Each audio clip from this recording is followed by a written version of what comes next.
Hello friends, welcome to Kalyani IAS Academy.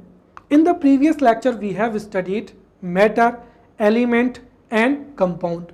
In this lecture we will study mixture in depth. So let's start the lecture and understand what is matter. See, everything which is around us and whose existence can be realized by our sense organs is known as matter. और भी हम इसको depth में समझे तो everything in this universe that has mass, that has volume, that occupies space, that has inertia, right, whose state can be transferred through energy and whose existence can be realized by sense organs is known as matter, right. और जो matter है उसको classify कर सकते हैं हम, right, दो form में, राइट. एक क्या हो जाएगा, physical classification, right, physical classification हो जाएगा एंड केमिकल क्लासिफिकेशन हो जाएगा. So in the previous lecture we have studied the physical classification of matter, और मैटर के फिजिकल क्लासिफिकेशन में we have studied solid state, liquid state, gaseous state on normal condition. In specific conditions में plasma state and as well as Bose-Einstein condensate state we have studied. अब जब matter का जब chemical classification किया जाता है तो मैटर के केमिकल क्लासिफिकेशन में मैटर को मिक्सचर और प्योर सब्सटेंस में क्लासिफाई किया जाता है. मैं आपको यहाँ पर थोड़ा शॉर्ट में बता देना चाहता हूँ कि देखिए, जब मैटर, राइट, जब मैटर एक समान, right, when matter is made up of one type of atoms, right, तो जब मैटर एक समान एटम से मिलकर बना हुआ होता है या एक समान पार्टिकल से मिलकर बना हुआ होता है तो उसको ही क्या कहते हैं, प्योर सब्सटेंस कहते हैं, right. When matter is made up of one type of particles is known as pure substance. Pure substance को फिर दो भागों में क्लासिफाई किया जाता है, एलिमेंट और क्या हो जाएगा, कंपाउंड हो जाएगा. एलिमेंट जो है, एलिमेंट मैटर का वह फॉर्म होता है जिसको और हम स्प्लिट अप नहीं कर सकते हैं सिंपलर मॉलिक्यूल में या सिंपलर पार्टिकल्स में, राइट. तो एलिमेंट मैटर का वह फॉर्म होता है या एलिमेंट प्योर सब्सटेंस का वह फॉर्म होता है जिसको और भी सिंपलर पार्टिकल्स में जो है क्लासीफाई या जो है ब्रोकन डाउन नहीं किया जा सकता है, राइट. फिर कंपाउंड क्या होता है, राइट. तो देखिए, when two or more than two elements are chemically combined in a fixed proportion तो उसको ही क्या कहा जाता है, कंपाउंड कहा जाता है. जैसे क्या हो जाएगा H2O या क्या हो जाएगा NaCl, राइट. यहाँ पर हाइड्रोजन और ऑक्सीजन जो है एक फिक्स्ड प्रोपोर्शन में कंबाइन है, केमिकली कंबाइन है, और यहाँ पर सोडियम एंड क्लोरीन केमिकली जो है फिक्स्ड प्रोपोर्शन में कंबाइन है. फिर जो कंपाउंड होता है ये ऑर्गेनिक एंड इनऑर्गेनिक दो प्रकार का होता है. ऑर्गेनिक क्या होता है, right, the compound, right, compound whose constituent is carbon, right. Compound जिसका कॉन्स्टिट्यूएंट क्या होता है, कार्बन होता है. साथ ही साथ there is carbon hydrogen bond is known as organic compound हो जाएगा, राइट. फिर ऑर्गेनिक इनऑर्गेनिक कंपाउंड क्या होता है, तो इनऑर्गेनिक कंपाउंड वह कंपाउंड होता है जिसमें कार्बन मेन कॉन्स्टिट्यूएंट नहीं होता है. साथ ही साथ there is a carbon hydrogen bond भी क्या होता है, अब्सेंट होता है. जैसे क्या हो जाएगा NaCl हो जाएगा. तो NaCl क्या हो जाएगा, इनऑर्गेनिक कंपाउंड हो जाएगा. वहीं अगर हम बात करते हैं एलिमेंट की, तो एलिमेंट प्योर सब्सटेंस का वह फॉर्म होता है जिसको और सिंपलर पार्टिकल्स में जो है ब्रोकन अप नहीं किया जा सकता है, उसको एलिमेंट कहते हैं. फिर एलिमेंट को तीन भागों में क्लासिफाई करते हैं, मेटल्स, नॉन मेटल्स और मेटेलॉइड्स में, राइट. मेटल्स वे एलिमेंट होती हैं जिनमें मेटेलिक साइन होती है, जो हीट एंड इलेक्ट्रिसिटी की कंडक्टर होती हैं, राइट, डक्टाइल होती हैं, राइट, डक्टाइल होती हैं. साथ ही साथ इनमें रेजोनेंट होती हैं, राइट. वहीं नॉन मेटल्स कौन होती हैं, नॉन मेटल्स ऐसे एलिमेंट्स होती हैं जो कि या जिनमें आयोडीन को छोड़कर मेटेलिक साइन नहीं पाई जाती है, जो डक्टाइल नहीं होती हैं, हीट एंड इलेक्ट्रिसिटी की कंडक्टर नहीं होती हैं, राइट, मेलेबल भी नहीं होती हैं, रेसोनेंट भी नहीं होती हैं। फिर मेटेलॉइड ऐसे एलिमेंट्स होते हैं जो नॉर्मल टेम्परेचर पर क्या होते हैं, नॉन मेटल होते हैं, राइट, नॉन मेटल होते हैं, परंतु जब टेम्परेचर को इंक्रीज किया जाए या इम्प्योरिटीज को क्या किया जाए, ऐड किया जाए, तो वो मेटल्स के तौर पर या मेटल्स के समान बिहेव करने लगती हैं, तो उनको ही क्या कहा जाता है, मेटेलॉइड कहा जाता है। तो इस तरीके से प्योर सब्सटेंस और ये पूरा का पूरा classification we have studied in the previous lecture. अब हम यहाँ पर मिक्सचर को पढ़ेंगे, राइट। तो एक चीज मैं आपको अभी बता दे रहा हूं, राइट, कि we have to study the mixture, definition को समझना। फिर उसके बाद में एग्जाम में एक क्वेश्चन पूछा जा सकता है, define mixture and compound and what is the difference between mixture and compound. तो हम इन दोनों को भी साथ साथ समझेंगे। तो यहाँ पर हम मिक्सचर को समझते हैं। सी, if two or more elements or compounds are mixed in any ratio, मतलब कोई भी रेशियो हो सकता है, इनडेफिनिट क्या हो सकता है, प्रोपोर्शन हो सकता है, in such a way that chemical properties of components do not change, then this is called a mixture, right. तो यहां पर दो चीजें आपको याद रखनी है कि जब दो एलिमेंट्स को इन एनी रेशियो या इंडेफिनिट प्रोपोर्शन में जब हम मिक्स करें और साथ ही साथ इस तरीके से मिक्स करें कि उनकी जो केमिकल प्रॉपर्टीज हैं वो चेंज ना हो, तो उसे ही क्या कहा जाता है, मिक्सचर कहा जाता है। ये मिक्सचर की सबसे अच्छी डेफिनेशन है जो कि एनसीईआरटी से ली, right. So if two or more elements or compounds are mixed in any ratio or indefinite proportion in such a way that chemical properties of components, right, components means elements or compounds, are not changed, right, or do not change, then it is called mixture, right। तो ये यहाँ पर mixture की क्या हो जाएगी, definition हो जाएगी। अब मिक्सचर को हम इन पॉइंट्स के आधार पर भी समझेंगे, बट हम इसको कंपाउंड से भी क्या करेंगे, कंपेयर करते चलेंगे। तो सबसे पहले कंपाउंड की और यहाँ पर मिक्सचर की डेफिनेशन क्या होती है।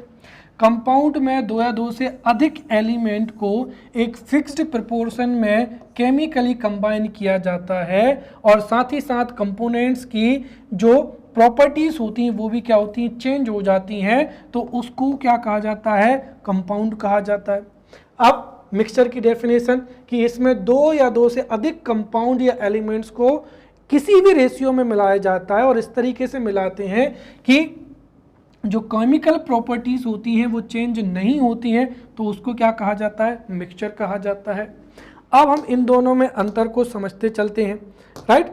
जैसे अगर हम यहाँ पर कंपाउंड की बात करते हैं, राइट, तो कंपाउंड में दो या दो से अधिक एलिमेंट्स को फिक्स्ड रेशियो में मिलाया जाता है और जब कंपोनेंट्स की जो केमिकल प्रॉपर्टीज चेंज होती हैं तो उससे न्यू सब्सटेंस क्या होता है, बनता है, राइट। तो न्यू सब्सटेंस जो है बनता है, परंतु मिक्सचर में ऐसा नहीं होता है।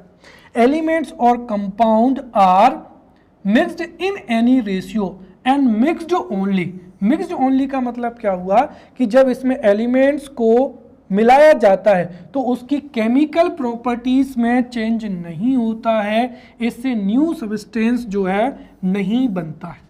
कंपाउंड में न्यू सब्सटेंस बनता है, मिक्सचर में न्यू सब्सटेंस नहीं बनता है, राइट। दूसरा अंतर क्या हो जाएगा कि मिक्सचर में जो दो या दो से अधिक एलिमेंट्स का जो कंबाइन किया जाता है तो मिक्सचर में किसी भी अनुपात में इनडेफिनिट प्रोपोर्शन होता है, तो कंपाउंड में एक फिक्स्ड क्या होता है, या डेफिनिट प्रोपोर्शन होता है एलिमेंट्स का।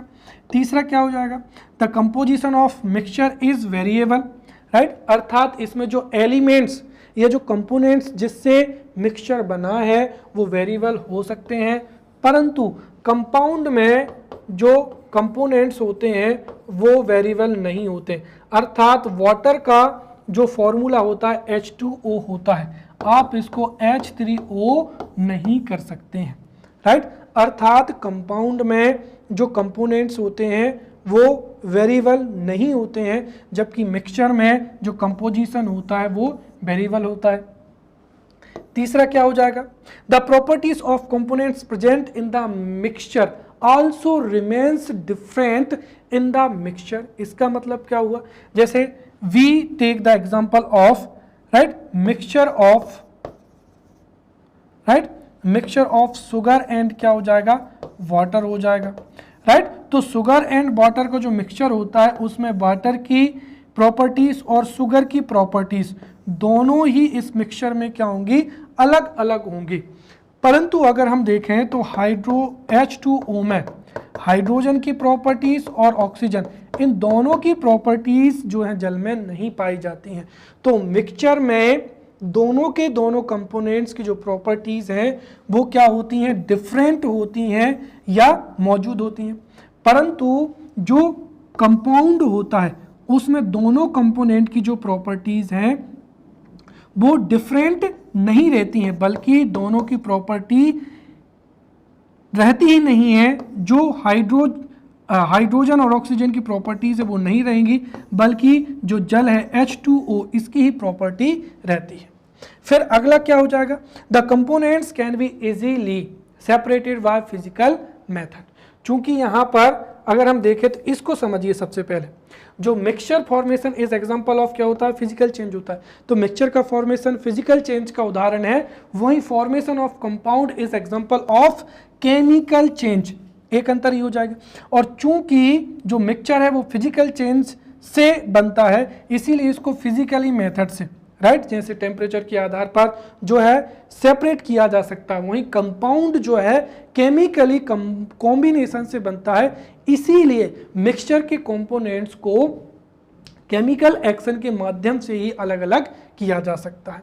अब हम यहाँ पर एग्जांपल समझते हैं, जैसे एलॉय हो जाएगा, सॉल्यूशन ऑफ शुगर इन क्या हो जाएगा, वाटर हो जाएगा, mixture of sugar and salt हो जाएगा, एंड सो ऑन, राइट। अब हम यहाँ पर टाइप ऑफ मिक्सचर को पढ़ेंगे, राइट। तो मिक्सचर क्या होते हैं, राइट। मिक्सचर जो है, mixture there is types of mixture. तो मिक्सचर को जो है दो भागों में क्लासिफाई किया जा सकता है, होमोजीनियस एंड क्या हो जाएगा, हेट्रोजीनियस हो जाएगा। Very simple, right. यदि मिक्सचर के सभी पार्ट्स में जितने भी जो मॉलिक्यूल्स हैं या जो भी पार्टिकल्स हैं वो अगर एक समान होते हैं, राइट, होमोजीनियस होते हैं, तो उसको क्या कहा जाएगा, होमोजीनियस मिक्सचर कहा जाएगा। और यदि असमान होते हैं तो क्या कहा जाएगा, हेट्रोजीनियस, राइट। तो टाइप्स ऑफ मिक्सचर में मिक्सचर के दो प्रकार होते हैं, होमोजीनियस मिक्सचर और हेट्रोजीनियस मिक्सचर। जो होमोजीनियस मिक्सचर होता है उसको ही सॉल्यूशन कहा जाता है। तो सबसे पहले हम होमोजीनियस मिक्सचर को पढ़ते हैं, फिर सॉल्यूशन को पढ़ेंगे, फिर सॉल्यूशन से रिलेटेड जो भी डेफिनेशंस हैं, कंसेप्ट्स हैं, उनको समझेंगे, फिर हेट्रोजीनियस को पढ़ेंगे और उसमें सस्पेंशन को और कोलाइड को समझेंगे, राइट। तो सबसे पहले हम समझते हैं यहाँ पर होमोजीनियस, राइट। इसकी डेफिनेशन क्या है, a mixture in which its components are mixed with each other, right, in such a way that the whole mixture is homogeneous. जो पूरा का पूरा मिक्सचर है वो होमोजीनियस हो जाता है। या फिर हम ये कहें कि the distribution of components in different parts of the mixture is uniform, right. Uniform होता है तो उसको ही क्या कहा जाता है, होमोजीनियस मिक्सचर कहा जाता है, right. Again a mixture in which its components are mixed with each other in such a way that the whole mixture is homogeneous and the distribution of components in the different parts of the mixture is uniform is called homogeneous mixture, right। और जो homogeneous mixture होता है उसी को क्या कहते हैं, solution कहते हैं।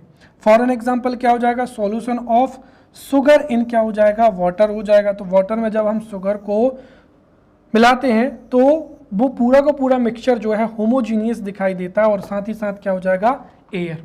अब हम यहाँ पर हेट्रोजीनियस मिक्सचर की जो है डेफिनेशन समझते हैं, बड़ी सिंपल है, right. A mixture in which its components are not completely mixed with each other and the distribution of components in different parts of the mixture is not uniform. तो पहली चीज तो ये है कि जो कंपोनेंट्स होते हैं वो कंप्लीटली एक दूसरे में मिक्स ही नहीं होते हैं और डिस्ट्रीब्यूशन भी यूनिफॉर्म नहीं होता है, तो उसको हेट्रोजीनियस मिक्सचर कहते हैं, right. So a mixture in which its components are not completely mixed with each other and the distribution of components in different parts of the mixture is not uniform, तो उसको क्या कहा जाता है, heterogeneous mixture कहा जाता है। Example क्या हो जाएगा, वाटर एंड क्या हो जाएगा, ऑयल हो जाएगा। ये कभी भी एक दूसरे में जो है मिक्स नहीं होते हैं। सॉल्यूशन ऑफ सैंड एंड क्या हो जाएगा, वाटर हो जाएगा। साल्ट एंड क्या हो जाएगा, शुगर हो जाएगा, etc, राइट। अब जो है हम यहाँ पर जो है सॉल्यूशन को समझते हैं। तो सॉल्यूशन क्या होता है, अभी हमने देखा था, right. Solution, right, a solution is a homogeneous mixture of two or more substances हो जाएगा, राइट। तो जो सॉल्यूशन क्या है, होमोजीनियस मिक्सचर ही होता है, राइट। सो सिंपल जो है डेफिनेशन है सॉल्यूशन की, a solution is a homogeneous mixture of two or more substances, या हम ये कहें कि जब दो या दो से कंपोनेंट्स को इस तरीके से मिक्स किया जाए कि पूरा का पूरा जो मिक्सचर है वो होमोजीनियस दिखाई दे, तो उसको ही क्या कहा जाता है, सॉल्यूशन कहा जाता है। या फिर हम ये कहें कि a solution is a homogeneous mixture of two or more substances, right. साथ ही साथ जो पार्टिकल्स होते हैं उनमें भी क्या होती है, होमोजेनिटी होती है, राइट। और solutions can be any physical state, right. तो जो सॉल्यूशंस हैं वो can be any physical state, जैसे जो सॉल्यूशंस हैं वो फिजिकल स्टेट में, सॉलिड स्टेट में, लिक्विड स्टेट और गैसियस तीनों स्टेट में हो सकते हैं। एग्जांपल क्या हो जाएगा, सोडा वाटर, तो soda water is example of liquid state. Then lemon syrup example of liquid state. Alloy क्या हो जाएगा, सॉलिड सॉल्यूशन का एग्जांपल है, और एयर क्या हो जाएगा, गैसियस सॉल्यूशन का एग्जांपल है, राइट। अब जो सॉल्यूशन होता है, सॉल्यूशन हैज टू पार्ट्स, पहला क्या हो जाएगा, सॉल्वेंट, एंड दूसरा क्या हो जाएगा, सॉल्यूट हो जाएगा, राइट। तो किसी भी सॉल्यूशन का वह भाग जो कि किसी अदर भाग को क्या करता है, अपने आप में घोलता है, राइट, उसको ही क्या कहते हैं, हम सॉल्वेंट कहते हैं। तो the component of solution, the component of solution that adds another component, right, to the component of solution that adds another component of the solution, उसे ही क्या कहा जाता है, solvent कहा जाता है। एंड solvent जनरली क्या होता है, इसकी क्वांटिटी ज़्यादा होती है। दूसरा क्या हो जाएगा, solute हो जाएगा। तो the component of solution that is dissolved in a solvent, और इसकी जो क्वांटिटी है वो सॉल्वेंट से क्या होती है, कम होती है। जैसे अगर हम ये कहें कि शुगर इन वाटर, राइट, तो यहाँ पर वाटर क्या हो जाएगा, सॉल्वेंट हो जाएगा, और शुगर क्या हो जाएगा, यहाँ पर सॉल्यूट हो जाएगा। क्लियर। अब we will understand concentrated solution and dilute solution. तो कंसंट्रेटेड सॉल्यूशन क्या होता है, when we compare two solutions, right. जैसे अगर हम ये कहें, राइट, कि जैसे मैंने कहा कि दिस इज फर्स्ट एंड क्या हो जाएगा, सेकेंड हो जाएगा, राइट।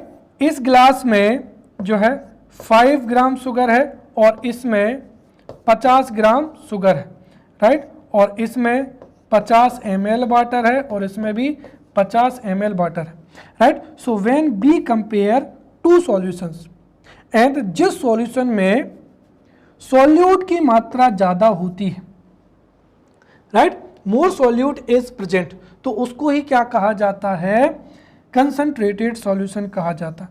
अगर दो सॉल्यूशन है, राइट, एक क्या हो जाएगा, solution of 50 ml water and 5 gram sugar, solution of 50 ml water and 50 ग्राम जो है शुगर हो जाएगा, तो ये क्या कहलाएगा, कंसंट्रेटेड सॉल्यूशन कहा जाएगा, राइट। तो the solution in which more solute is present at the time of, या when we compare two solutions, then the solution which has more solute is known as concentrated solution.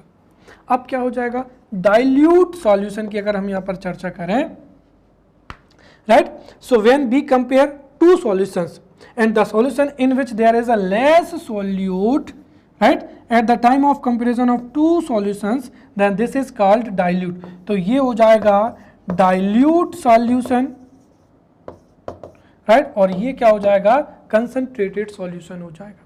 अब हम समझते हैं यहां पर सैचुरेटेड सॉल्यूशन, राइट। जैसे मैंने ले लिया यहां पर कि दिस इज द बीकर और इसमें 50 ml क्या है, वाटर।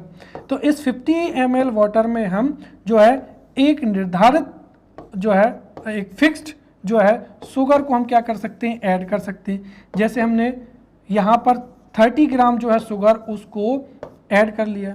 अब एक स्टेज ऐसी होती है जिसके बाद में अगर हम जैसे 35 ग्राम शुगर को ले तो 30 ग्राम के बाद में जो 5 ग्राम शुगर होती है वो इस सॉल्यूशन में मिक्स नहीं होगी, तो उस स्थिति को ही क्या कहा जाएगा, सैचुरेटेड सॉल्यूशन कहा जाएगा। अर्थात ऐसा सॉल्यूशन जिसमें और अधिक सॉल्यूट को मिक्स नहीं किया जा सकता है, that is known as saturated solution, right. So a solution in which maximum amount of solute is present, right? So a solution in which maximum amount of solute is dissolved at a given temperature is called saturated solution, right? तो जब maximum जो amount of solute होता है वो dissolve होता है तो उसको ही क्या कहते हैं, saturated solution कहते हैं। So a solution in which maximum amount of solute is dissolved or present at a given temperature is called saturated solution।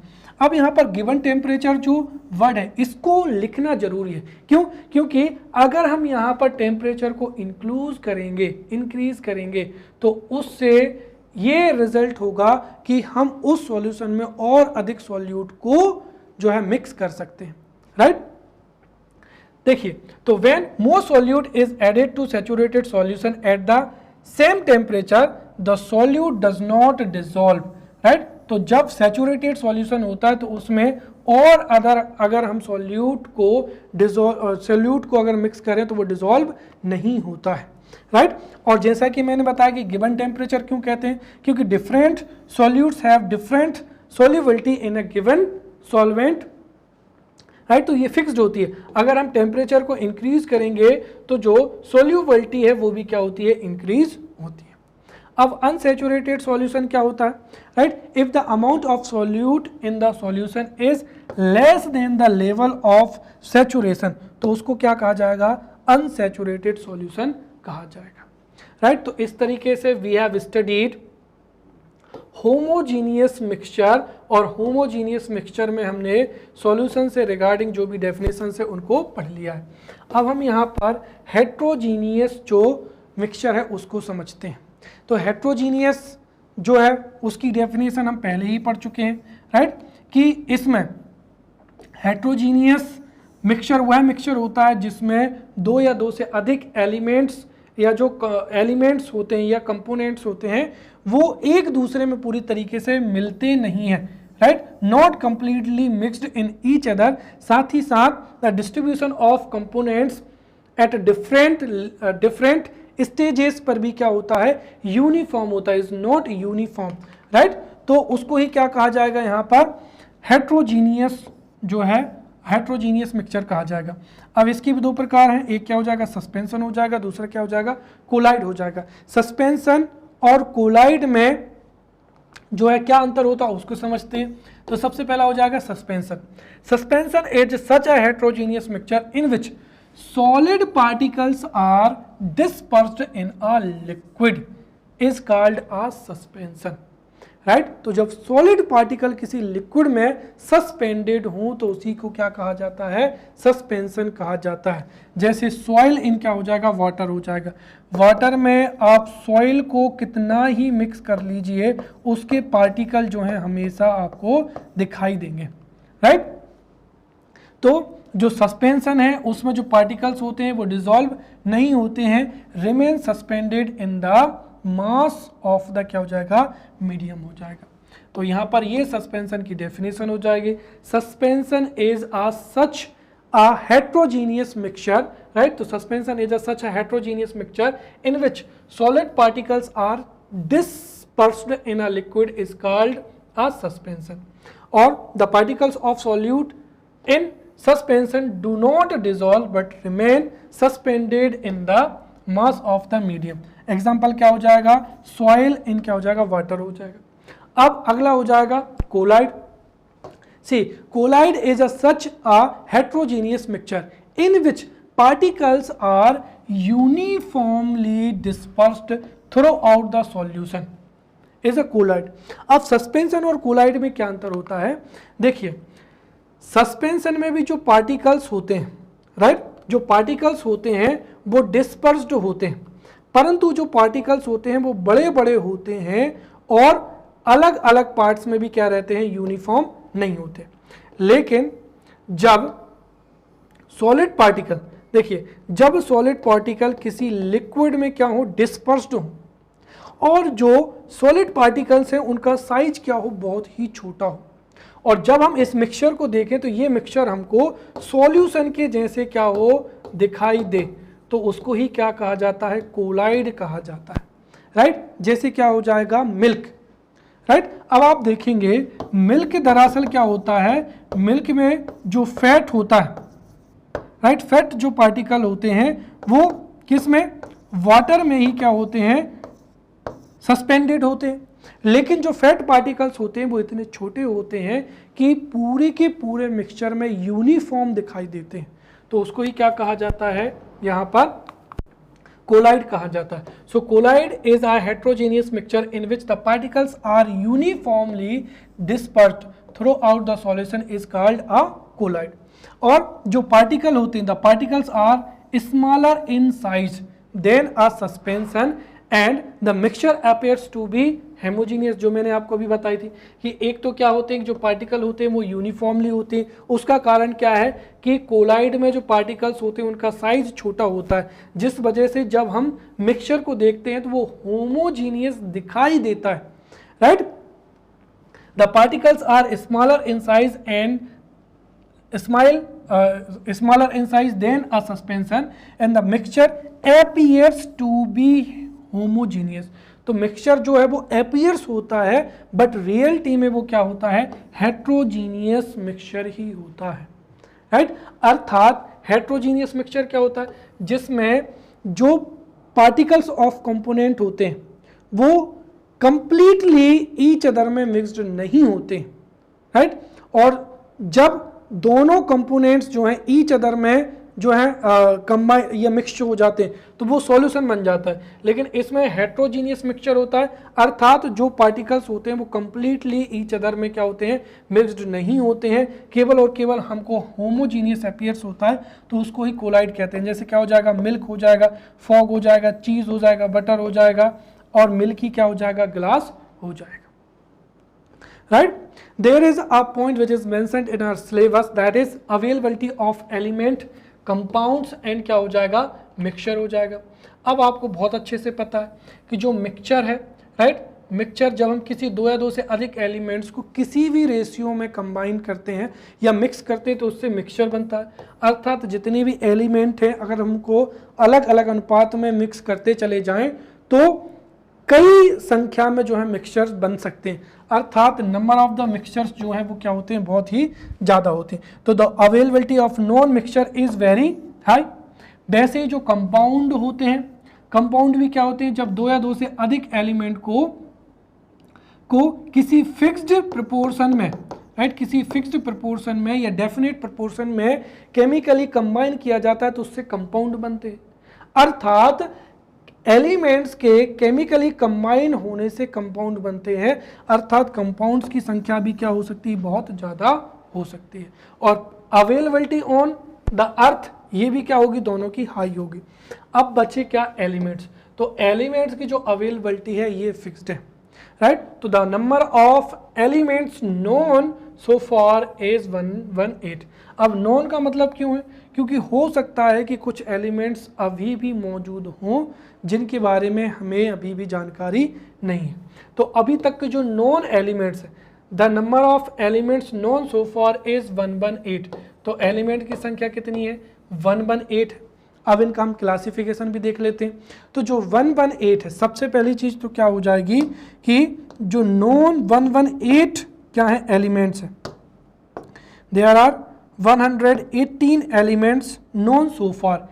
Out of 118 जो 98 एलिमेंट्स हैं ये कैसे माने जाते हैं? नेचुरली माने जाते हैं, right. So out of 118 98 elements are natural. और 98 में से भी अगर आप किसी बुक्स में देखेंगे तो आपको ये संख्या जो है कितनी 92 भी मिलती है।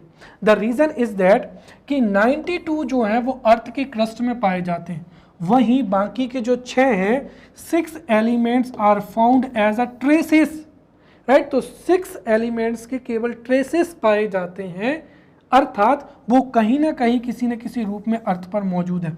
तो 92 एलिमेंट्स तो जो है वो अर्थ की क्रस्ट में पाए जाते हैं, 6 के ट्रेसेस पाए जाते हैं। तो इस तरीके से 98 एलिमेंट्स आर नेचुरल। वहीं जो 20 जो रिमेनिंग जो 20 एलिमेंट्स हैं वो क्या है? आर्टिफिशियल हैं, जिनको लैब में जो है बनाया गया। अब ये जो टोटल 118 जो एलिमेंट्स हैं 118, right, out of 105 are solid. So out of 118 elements 105 या हम कहें कि maximum elements are solid, only 2 liquid. और लिक्विड कौन से हैं? मर्क्यूरी। ध्यान रखें, mercury is a metal, right. Mercury is only metal which is at liquid state at normal room temperature. वहीं जो ब्रोमीन है Vr, ये क्या है? नॉन मेटल है, और ये भी रूम टेम्परेचर पर क्या होती है? लिक्विड स्टेट में होती है। तो ये दोनों लिक्विड हो जाएंगे, और देयर आर 11 क्या हो जाएंगी? गैसेस हो जाएंगी। तो इस तरीके से जो है हम यहाँ पर availability of elements then compounds and mixture को समझ चुके हैं। एक चीज जो है अभी तक हमने नहीं पढ़ी है वो क्या हो जाएगा? Chemical symbols, right. तो केमिकल सिंबल्स हमको किसके पढ़ने हैं? एलिमेंट्स के।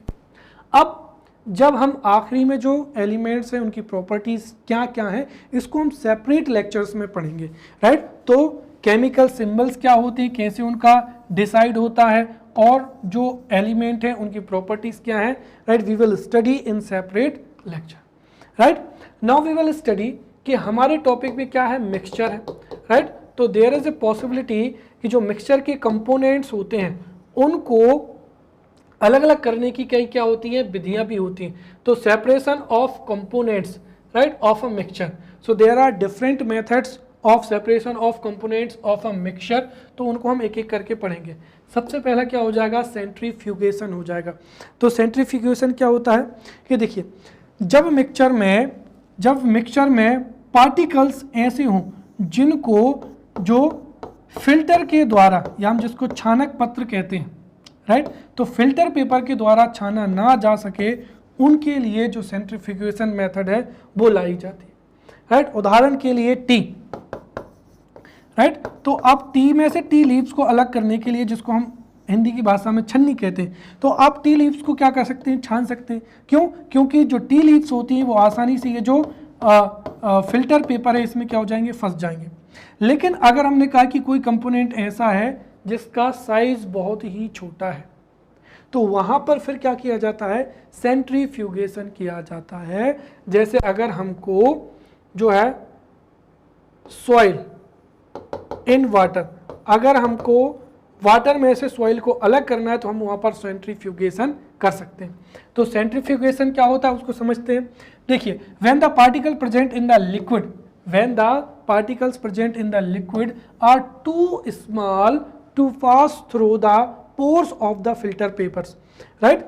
तो जब जो कंपोनेंट्स के जो पार्टिकल्स होते हैं वो इतने छोटे होते हैं कि जो फिल्टर पेपर होता है उसको पार कर जाते हैं, then these particles cannot be separated by filtration method, right. In this case when such mixture are rapidly swirled, right, और इस स्थिति में अगर हम उस जो मिक्सचर है उसको तेजी से घुमाएं, swirled करें, तो उस स्थिति में क्या होगा, right, heavier particles settle down and lighter particles remain on the top and this is called centrifugation, right. तो इस स्थिति में जब हम जो है मिक्सचर को स्विर्ल्ड करेंगे तो उसमें जो हैवी पार्टिकल होंगे वो नीचे बैठ जाएंगे और जो लाइटर पार्टिकल्स है वो ऊपर रहेंगे। In this method we can separate the components of this mixture and this process is known as centrifugation. इसके एप्लीकेशन क्या है, जैसे क्या हो जाएंगे, ब्लड टेस्टिंग हो जाएंगी, राइट। तो अगर हम देखें तो हमारा जो ब्लड होता है, ब्लड में 90% क्या होता है, वाटर होता है, और इसी वाटर में ही जो RBCs होती हैं, WBCs होती हैं, वो सस्पेंडेड होती हैं, राइट। तो ब्लड टेस्टिंग में जो लेबोरेटरी होती है, लेबोरेटरी में भी जो सेंट्रीफ्यूगेशन है, इसी की मदद से जो ब्लड टेस्टिंग होती है वो की जाती है। साथ ही साथ क्या हो जाएगा, इन एक्सट्रैक्टिंग क्रीम फ्रॉम क्या हो जाएगा, मिल्क, तो मिल्क से क्रीम निकालना हो जाएगा। एंड थर्ड क्या हो जाएगा, squeezing water out of clothes soaked in the washing machine, तो वॉशिंग मशीन में भी इसी मदद से जो कपड़े हैं वो सुखाए जाते हैं। नेक्स्ट क्या हो जाएगा, एवोपरेशन हो जाएगा, राइट। क्लियरली क्या हो कि जब सॉलिड क्या हो, लिक्विड में मिक्स हो, तो अगर हम एवोपरेट कर दें तो जो लिक्विड है वो एवोपरेट हो जाएगा और हमारे पास में जो सॉलिड पार्टिकल्स हैं वो हमारे पास में होंगे, तो इस मेथड को क्या कहेंगे, एवोपरेशन कहेंगे, right. So this method is used to separate a mixture of solids and liquids, right. Generally evaporation is used to separate the components of a solution, right, solute and क्या हो जाएगा, solvent हो जाएगा। So when we evaporate the solution, तो उसमें जो solvent होता है वो क्या होता है, एवापोरेट हो जाता है, and we would have the solid solute, तो हमारे पास में जो सॉलिड सॉल्यूट है वो हमारे पास में बचेगा। जैसे क्या हो जाएगा, right, evaporation is to make salt from the क्या हो जाएगा, सी वाटर हो जाएगा। जो सी वाटर्स होते हैं वहाँ पर आसपास में जो है बाउंड्रीज बनाई जाती है, राइट, और जब एवापोरेशन होता है तो जो सी वाटर होता है वो इवापोरेट हो जाता है और हमारे पास में जो सॉल्ट होता है वो सॉलिड फॉर्म में हमारे पास में क्या होता है, बच जाता है। फिर क्या हो जाएगा, सेडिमेंटेशन हो जाएगा और क्या हो जाएगा, डिसेंटेशन हो जाएगा। तो सेडिमेंटेशन और क्या हो जाएगा, डिसेंटेशन हो जाएगा, राइट। अब देखिए सेडिमेंटेशन एंड डिसेंटेशन का प्रयोग कहाँ पर किया जाता है, जैसे हमने कह लिया कि लिक्विड है, राइट, तो दो लिक्विड ऐसे हैं जो एक दूसरे में क्या होते हैं, मिक्स नहीं होते, राइट। तो इस स्थिति में जो है सेडिमेंटेशन का प्रक्रिया की जाती है।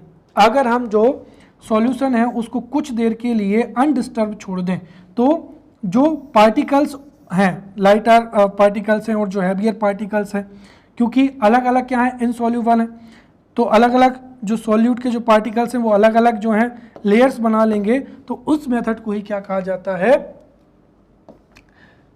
सेडिमेंटेशन कहा जाता है, राइट। तो सीधा अगर हमें ये पूछा जाता है कि व्हाट इज सेडिमेंटेशन, तो हम सीधा लिख सकते हैं, right, this method is used to separate a mixture of insoluble, right, in a liquid. तो लिक्विड में जो इनसॉल्यूबल्स होते हैं उनको सेपरेट करने के लिए सेडिमेंटेशन का प्रयोग किया जाता है, राइट।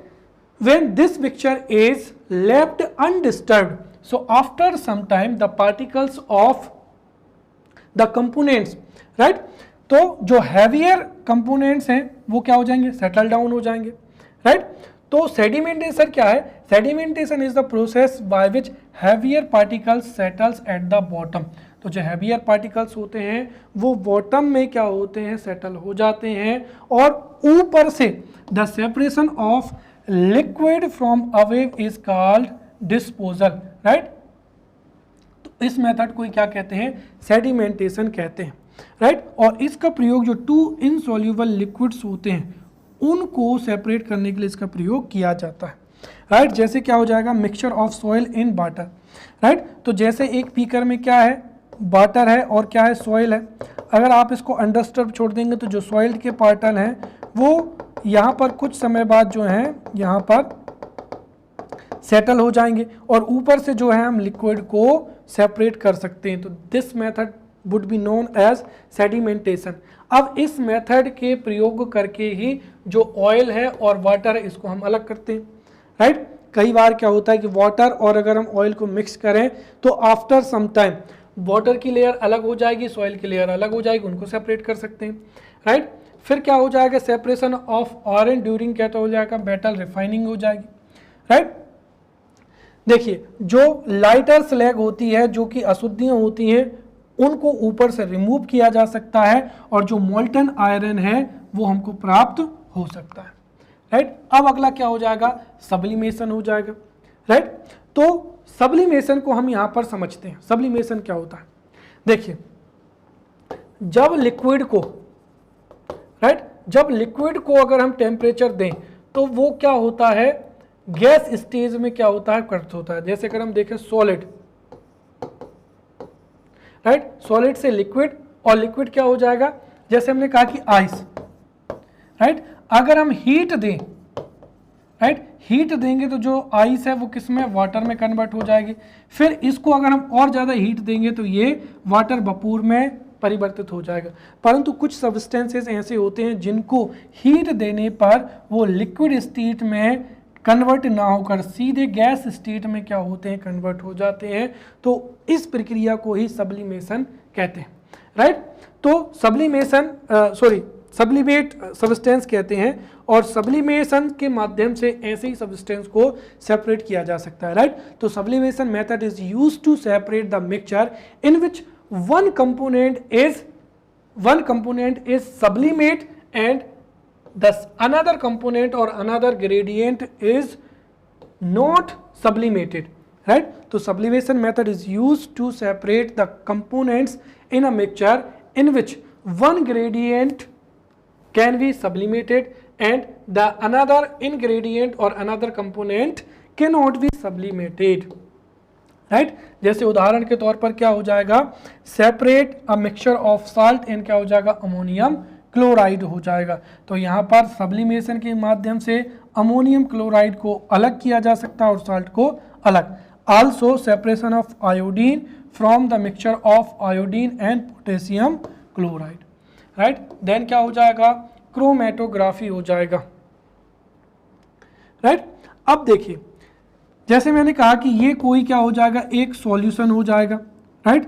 अब जहाँ से मैंने कहा कि यहाँ पर क्या हो जाएगा, ब्लड हो जाएगा, राइट। अब ये ब्लड में क्या है कि देयर आर डिफरेंट क्या हो जाएंगे, सॉल्यूट हो जाएंगे, राइट। जैसे डिफरेंट टाइप्स ऑफ क्या हो जाएंगे, ड्रग्स हो जाएंगे, राइट। तो जब क्या हो, सॉल्वेंट एक ही हो परंतु जो सॉल्यूट हो वो क्या हो, अलग अलग हो, तब क्रोमेटोग्राफी का प्रयोग किया जाता है।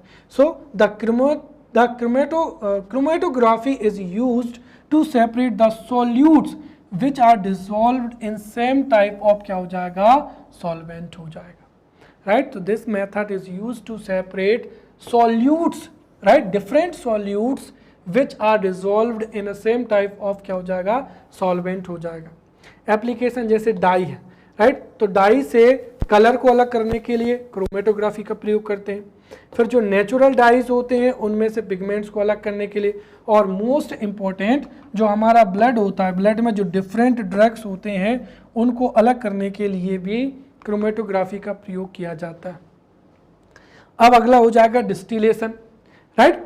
सी if there is a mixture, और मिक्सचर में जितने भी कंपोनेंट्स हैं उनका बॉइलिंग पॉइंट क्या है, बहुत ही अलग अलग है।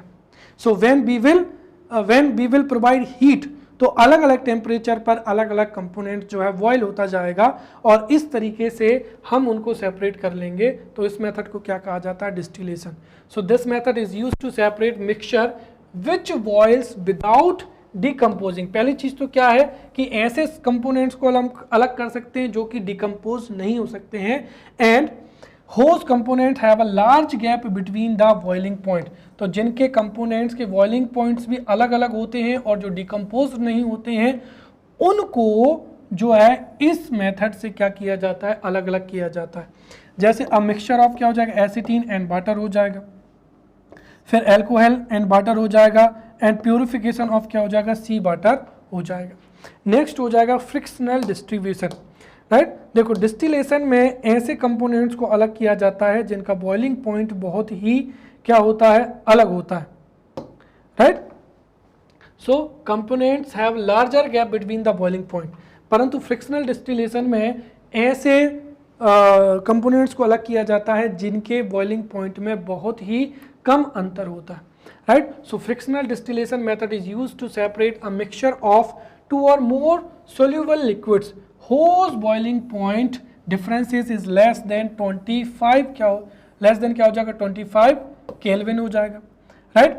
उदाहरण के लिए क्या हो जाएगा, separation of gases from air हो जाएगा, और मोस्ट इंपॉर्टेंट क्या हो जाएगा, पेट्रोलियम प्रोडक्ट हो जाएगा, राइट। तो जब पेट्रोलियम को राइट। पेट्रोलियम को फ्रैक्शनल डिस्टिलेशन के तहत जो है, फ्रैक्शनल डिस्टिलेशन के तहत ही डीजल में, पेट्रोल में और जो अदर कंपोनेंट होते हैं उसमें उसको क्या किया जाता है, सेपरेट किया जाता है। फिर क्या हो जाएगा, क्रिस्टलाइजेशन हो जाएगा, राइट। जब मिक्सचर में एक ऐसा कंपोनेंट हो जिसमें क्रिस्टलाइजेशन की प्रॉपर्टी हो, तो उसको क्रिस्टलाइजेशन से क्या कर सकते हैं, हम सेपरेट कर सकते हैं। So this method crystallization is used to purify solids. By this a pure solid in the form of crystals is separated from the solution. जैसे हमने देखा कि जो सी वाटर होता है उसको अगर हम बाउंड्री कर दें तो इवापोरेशन से हमको क्या हो जाएगा, यहाँ पर सॉल्ट प्राप्त होगा। परंतु सॉल्ट में कई प्रकार की क्या होती हैं, इम्प्योरिटीज होती हैं। तो अगर हम क्रिस्टलाइजेशन प्रोसेस को यहाँ पर यूज़ करते हैं तो उससे हमको प्योर जो साल्ट है वो प्राप्त हो जाएगा। इसी तरीके से एलम को हम इम्प्योर सैंपल से प्राप्त कर सकते हैं, right. So in this way we have studied mixture in depth. So in the next lecture we will study next topic. Till then, thank you.